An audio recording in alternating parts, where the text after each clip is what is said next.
Okay.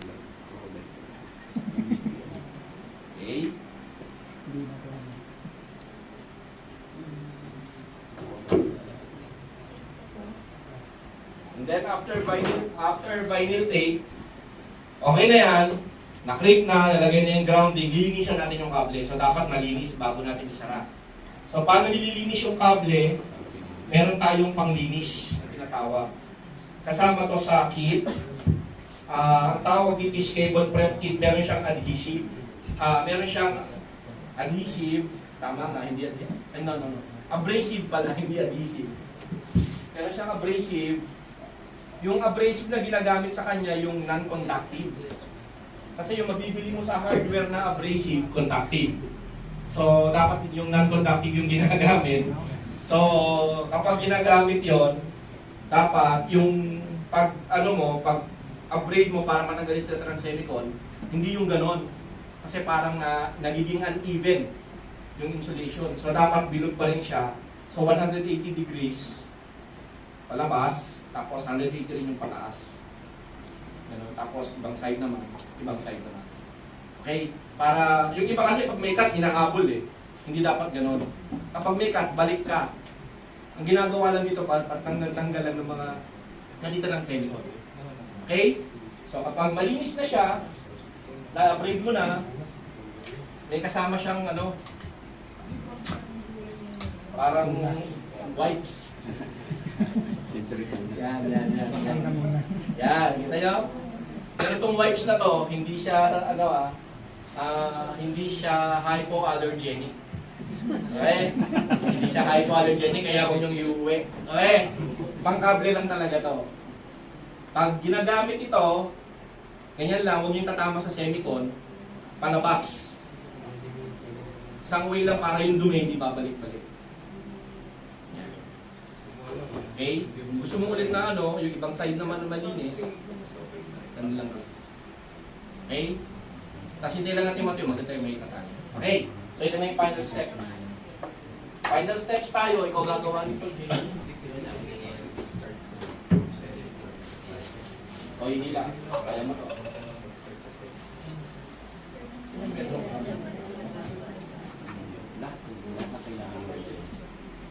Usually, lahat ng kailangan sakit nandun na.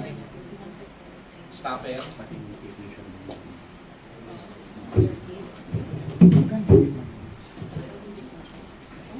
Para magandang testing yung mga kaya.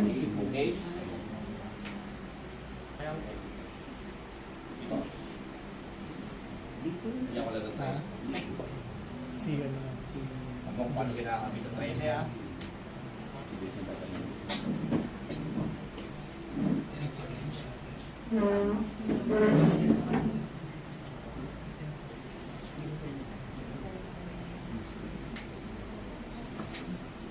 Okay? Lalagay natin yung grease. Bakit tayo naglalagay ng grease? Kung mapapansin ninyo, di ba semicon to, tapos XNP ito. Kung titignan nyo sa sa imamagnify nyo ng mas malaki, para siyang hagdan. May step.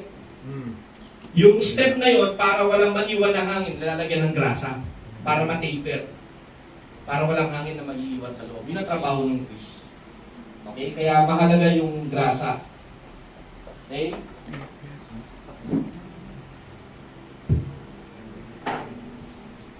Lalagay ito.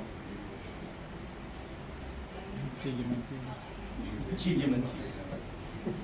Tapos ikakalat. Again, dapat ginagamit lahat. Pero ngayon, iiwan natin yung iba kasi demo lang.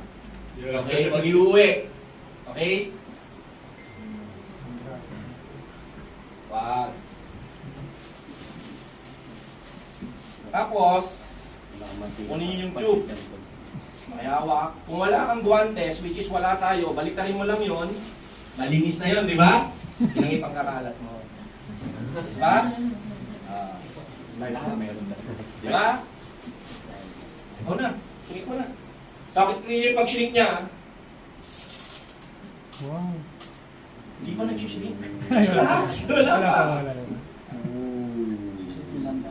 Malangis na rin. Yung grasa lang para Nag-iba. Umait ka bigla, naging mulsam ka. So, nakatapat Ah, dapat sige, din. tingnan yung pag-shrink niya. Tingnan niyo. Dapat din ako. Tingnan niyo. Okay?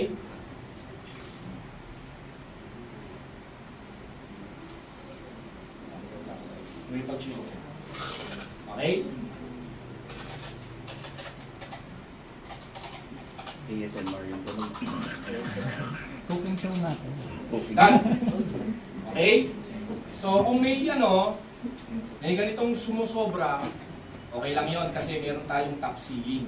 Yung top sealing natin, yung pinakita ko kanina, magamit ka ng silicone tape. Ito yung tinatawag na 70 tape. Paano siya? So, ito lang. Hindi siya ganun madaling gawin.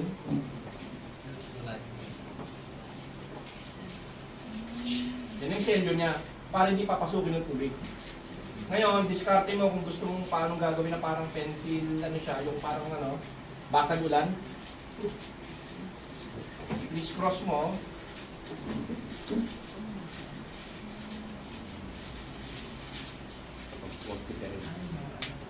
Done din. Termination, done. Magkano per point ngayon? Ay! Ayaw magsabi, tahimik. Magsabi, tahimik. Pero usually may costo per point ng termination. Medyo expensive siya. Okay? Pero kita nyo naman, ano lang siya, dapat naintindihan nyo yung kable, naintindihan nyo kung paano ini-install. So, this is the termination. Termination done. Ito yung nasa ilalim ng cutout. Okay? So, ngayon yung kabilang dulo, iti-terminate din natin. Pero, hindi siya pupunta sa cutout, pupunta siya sa transformer. Dito 70 pesos. Tama? Di ba yung kabila, usually, 15 kg. fuse cutout, ganito. Pag pumapasok sa transformer, papaano? Kapag bushing type, ganito rin. Usually inverted. Papaano kapag hindi siya bushing type, siya yung pad-mounted na na transformer? Anong ginagamit? Elbow, load break elbow. Kapag pupunta siya sa switch gear, ang ginagamit T. Okay? So ngayon, pakitanggal ko. Ang gagawin natin elbow. Okay? Paano yung elbow?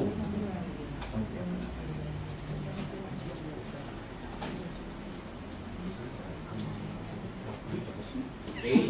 Magic. Oh. Okay? May grounding po.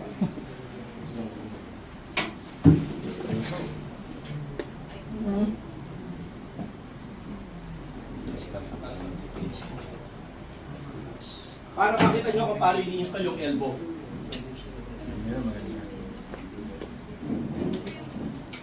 Tandaan, sa akin yan. Umipitik kasi ito eh. Nasa-stock na rin.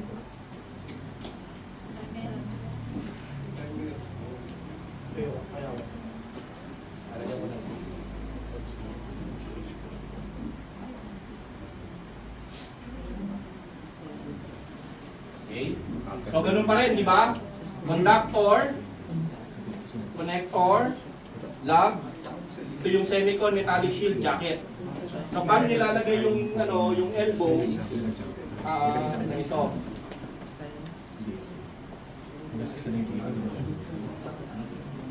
Maglabis ka pa rin, di ba? Nasaan yung spring kanina? Gamit tayo ng ibang grounding niya. Okay.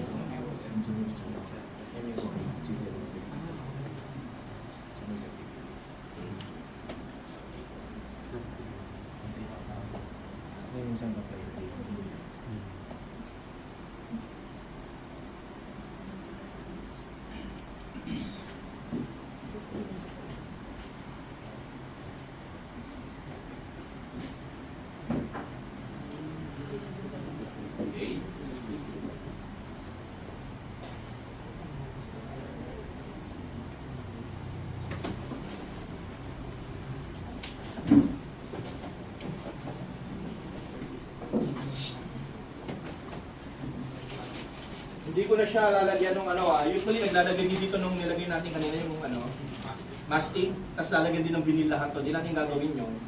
Para lang makita nyo kung paano ginagamit, paano nilalagay, pero i-hold ko lang to para hindi siya gumagalaw. Okay. Yung elbow, ano siya? Push on tight. Okay? Ano yung tsura ng elbow? Ganito. Ito. So dapat yung dulo mo dito naka-taper.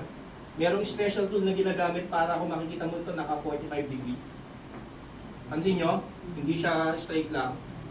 Ano ko na rin to, kumbaga pinensil ko na rin para pag ito papasok, diretso, smooth. So tapos, kung makita nyo yung dulo nun, dapat ito nakatapat doon. Yan yung elbow. Ito yung pupunta sa transformer. Press yung kaninang in-strap mo na gano'n. Lahat ba ng elbow tip may gano'n? Hindi. Hindi.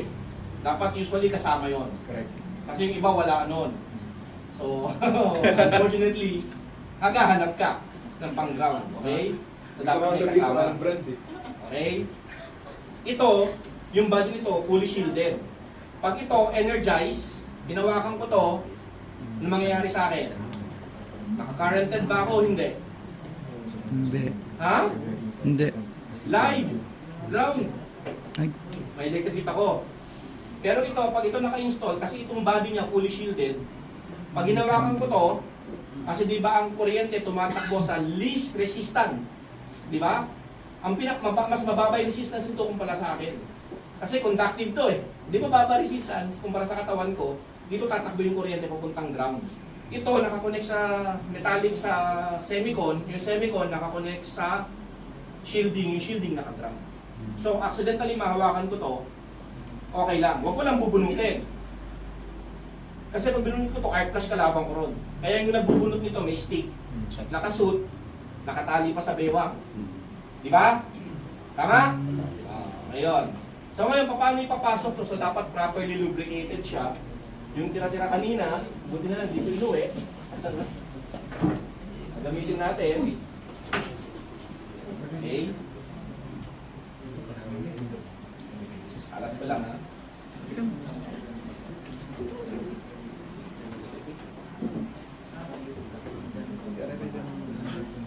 Kailan mo may stock? Anong rating niya? 15 kV, load brake, elbow.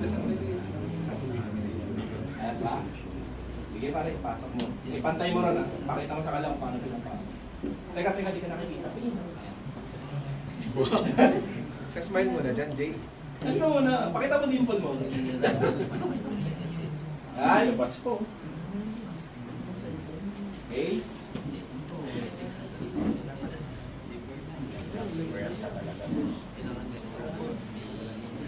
Dapat umabot sa semicon yan. Hindi tayo pwede mag-RMA. Okay? Lumabas na? Napa. Lapasin mo dun sa dulo. Tama ka. Diba ito yung isang na.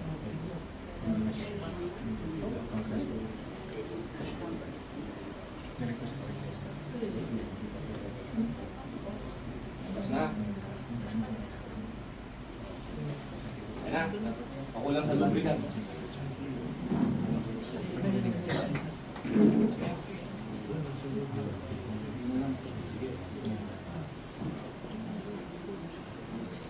Okay, so ito yung sa cut out, yun yung sa transformer. Okay. Sige na. Labas na. Di ba eh? Ayan, okay na yan.